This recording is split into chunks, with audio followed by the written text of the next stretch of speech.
यहाँ पर मैं बात करूँगा कंटेंशन फ्री प्रोटोकॉल्स के बारे में। तो यहाँ पर मैं सबसे पहले कंटेंशन फ्री प्रोटोकॉल का एक आइडिया बताऊँगा। देखिए, कंटेंशन फ्री प्रोटोकॉल्स को शेड्यूल बेस्ड मैक प्रोटोकॉल्स भी कहा जाता है। कंटेंशन फ्री प्रोटोकॉल्स को शेड्यूल बेस्ड मैक प्रोटोकॉल्स भी कहा जाता है। और इसका आइडिया यह होता है कि इसमें सिर्फ़ और सिर्फ एक सेंसर नोड को दिया जाता है एक्सेस चैनल का किसी भी गिवन टाइम पे। ठीक है, इसको हम एक बार फिर से समझ लेते हैं। कंटेंशन फ्री प्रोटोकॉल्स का दूसरा नाम है शेड्यूल बेस्ड मैक प्रोटोकॉल्स। और यहाँ पर कंटेंशन फ्री प्रोटोकॉल्स का जो आइडिया होता है वो ये होता है कि सिर्फ़ और सिर्फ एक सेंसर नोड को चैनल का एक्सेस दिया जाता है किसी भी दिए गए समय पे। ठीक है, तो जब हम यहाँ पर चैनल का एक्सेस सिर्फ़ और सिर्फ किसी भी एक सेंसर नोड को दे रहे हैं दिए गए समय पर, तो उससे क्या हो रहा है? उससे हो रहा है कि जो भी हमारे पास कोलाइजन्स हैं, यानी कि चैनल्स के बीच में या फिर डिवाइसेस के बीच में जो भी कोलाइजन हो रहा है ड्यूरिंग द डेटा ट्रांसमिशन, उस कोलाइजन को हम क्या कर पा रहे हैं? कम कर पा रहे हैं, या फिर हम उस कोलाइजन को अवॉइड कर पा रहे हैं। ठीक है, यानी कि जब कोलाइजन नहीं होगा या कोलाइजन कम होगा तो मैसेज का जो रीट्रांसमिशन है वो हमको कम से कम करना पड़ेगा। यानी कि हम यहाँ पर कोलाइजन को और मैसेज के रीट्रांसमिशन को अवॉइड करने के लिए सिर्फ़ और सिर्फ एक सेंसर नोड को चैनल का एक्सेस दे रहे हैं। ठीक है, यानी कि यहाँ पर जब भी हम कंटेंशन फ्री मैक प्रोटोकॉल्स का यूज़ करते हैं या शेड्यूल बेस्ड मैक प्रोटोकॉल का यूज़ करते हैं, तब हम वहाँ पर यह एज्यूम करते हैं कि यहाँ पर एक परफेक्ट मीडियम है और परफेक्ट इन्वायरमेंट है। ठीक है, परफेक्ट मीडियम है और परफेक्ट इन्वायरमेंट है जहाँ पर कोई भी कंपीटिंग नेटवर्क नहीं है। यानी कि जो डिवाइसेस है, नेटवर्किंग डिवाइसेस आपस में बिल्कुल compete नहीं कर रहे हैं और ना ही किसी तरीके का मिसबिहेव कर रहे हैं जिससे किसी भी तरीके का कोलाइजन या फिर चैनल में जैम एग्जिस्ट हो। ठीक है, अब हम यहाँ पर बात करेंगे कंटेंशन फ्री मैक प्रोटोकॉल्स या फिर शेड्यूल बेस्ड मैक प्रोटोकॉल्स के कैरेक्टरिस्टिक्स के बारे में। तो चलिए अब कैरेक्टरिस्टिक्स को हम यहाँ पर जानते हैं। देखिए, कंटेंशन फ्री प्रोटोकॉल्स जो होते हैं वो एलोकेट करते हैं रिसोर्सेज को। ठीक है, कंटेंशन फ्री प्रोटोकॉल्स जो होते हैं वो एलोकेट करते हैं रिसोर्सेज को इंडिविजुअल नोड्स के पास। ठीक है, कंटेंशन फ्री प्रोटोकॉल्स जो होते हैं वो रिसोर्सेज को इंडिविजुअल नोड्स को एलोकेट कर देते हैं ताकि सिर्फ़ और सिर्फ एक्सक्लूसिव रिसोर्स यूज़ हो बाय द इंडिविजुअल नोड्स। ठीक है, यानी कि इंडिविजुअल नोड्स के द्वारा उनको जो भी रिसोर्स यूज़ करना हो वो सिर्फ़ और सिर्फ उसी रिसोर्स को यूज़ करें। ठीक है, यदि हम इस तरह का अप्रोच फॉलो करते हैं तो इस तरह के अप्रोच फॉलो करने से हम सेंसर नोड्स के बीच होने वाले कोलाइजन्स को अवॉइड कर सकते हैं या फिर कम से कम कर सकते हैं।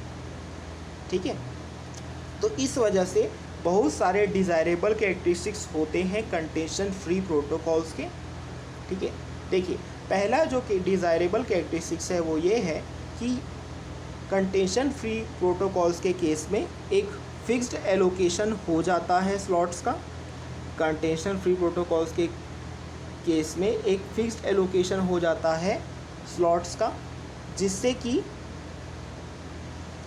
कि जो भी हमारे पास सेंसर नोड्स अवेलेबल होते हैं जिनको पर्टिकुलर स्लॉट अलॉट किया गया है,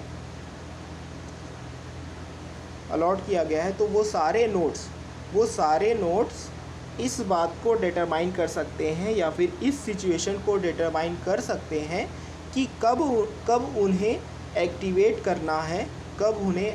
करना है उनसे जुड़े हुए रेडियोस को फॉर द ट्रांसमिशन और फॉर द ट्रांसमिशन और रिसेप्शन ऑफ डेटा के लिए। ठीक है, तो ये हो गया पहला सिचुएशन।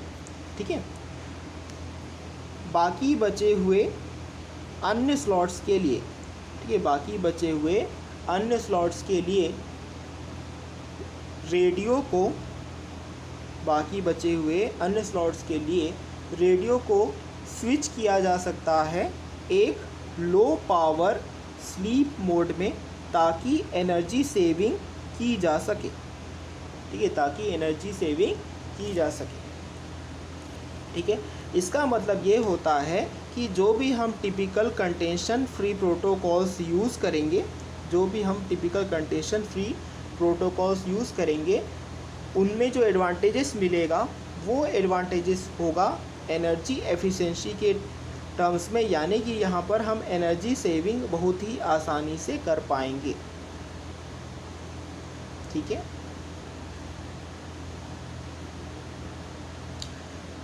साथ ही साथ यदि हम इसका एडवांटेजेस प्रेडिक्टिबिलिटी के टर्म्स में देखें, यानी कि हम कंटेंशन फ्री प्रोटोकॉल्स का जो एडवांटेजेस है उसको यदि हम प्रेडिक्टिबिलिटी के टर्म्स में देखें, तो हमें यह पता चलता है कि यदि हम फिक्स्ड स्लॉट एलोकेशन कर दे रहे हैं, यदि हम फिक्स्ड स्लॉट एलोकेशन प्रायोरली कंप्लीट कर दे रहे हैं, तो उससे क्या हो रहा है, उससे ये हो रहा है कि अपर बाउंड्स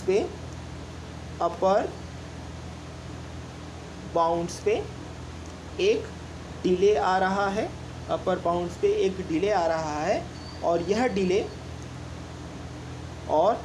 डिले जो है उस पर्टिकुलर नोड पे ज़्यादा महसूस या एक्सपीरियंस किया जाएगा जो नोड डेटा को हैंडल कर रहा है। इस वजह से हमारे पास एक प्रोविज़न आ जाता है कि हम एक डिले बाउंडेड डेटा डिलीवरी को बहुत ही आसानी से प्रोसेस कर सकते।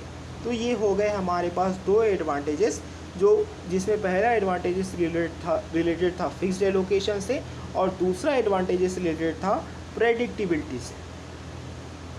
ठीक है, तो अभी हमने आपको जो दो एडवांटेजेस बताए कंटेंशन फ्री प्रोटोकॉल्स के बारे में, तो कंटेंशन फ्री प्रोटोकॉल्स में कुछ ना कुछ डिसएडवांटेजेस भी होते हैं।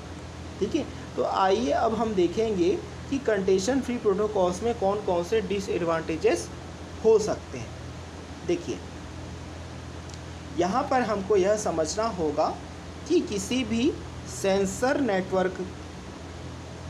सेंसर नेटवर्क के लिए जो स्केलेबिलिटी होती है, वो स्केलेबिलिटी कई सारे फैक्टर्स पे डिपेंड करती है, मैनी फैक्टर्स पे डिपेंड करती है। जब भी हम एक मैक प्रोटोकॉल को डिज़ाइन कर रहे हैं, यानी कि डिज़ाइन ऑफ मैक प्रोटोकॉल्स जो है, इस बात को अफेक्ट करेगा या इस बात को प्रभावित करेगा कि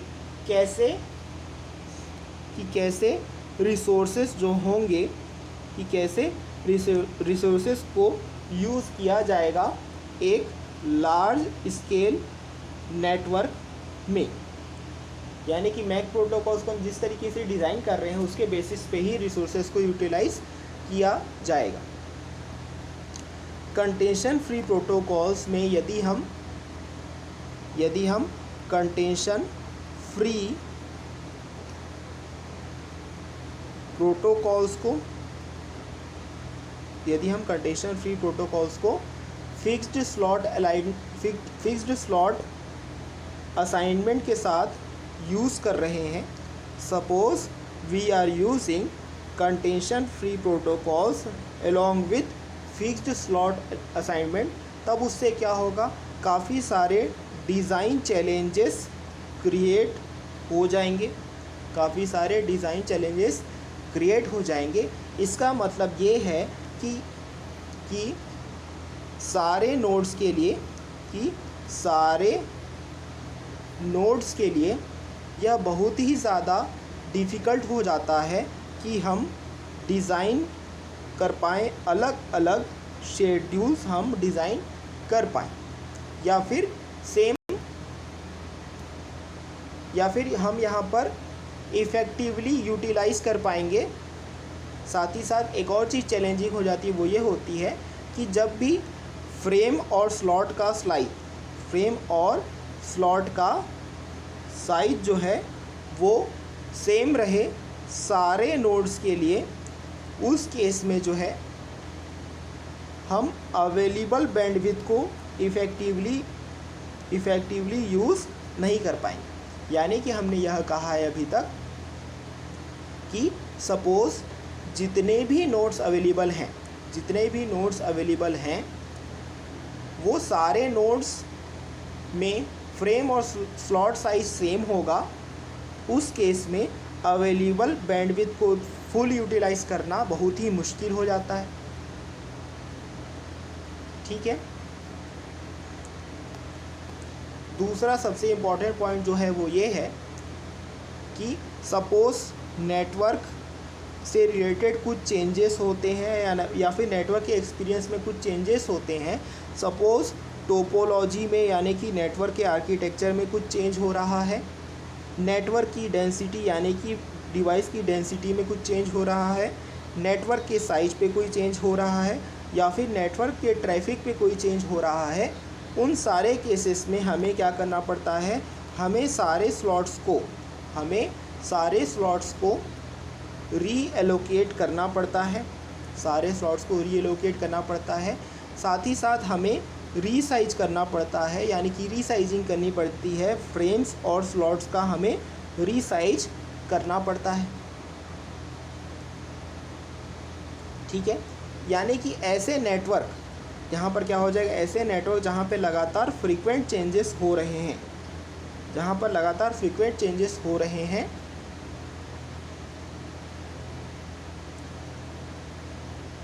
तो इससे हमें यह पता चलता है कि यदि हमारे पास प्रोटोकॉल्स हैं, कंटेंशन फ्री प्रोटोकॉल्स हैं, तो उस केसेस में हमें हो सकता है कि हमें फिक्स्ड शेड्यूल का यूज़ करना पड़े। ठीक है। तो यहाँ पर हमने बात किया कंटेंशन फ्री प्रोटोकॉल से रिलेटेड आइडिया के बारे में और कंटेंशन फ्री प्रोटोकॉल से रिलेटेड कैरेक्टरिस्टिक्स के बारे में। तो इस वीडियो में बस इतना ही। इस वीडियो को लाइक करें, शेयर करें और हमारे चैनल को ज़रूर सब्सक्राइब करें। Thank you.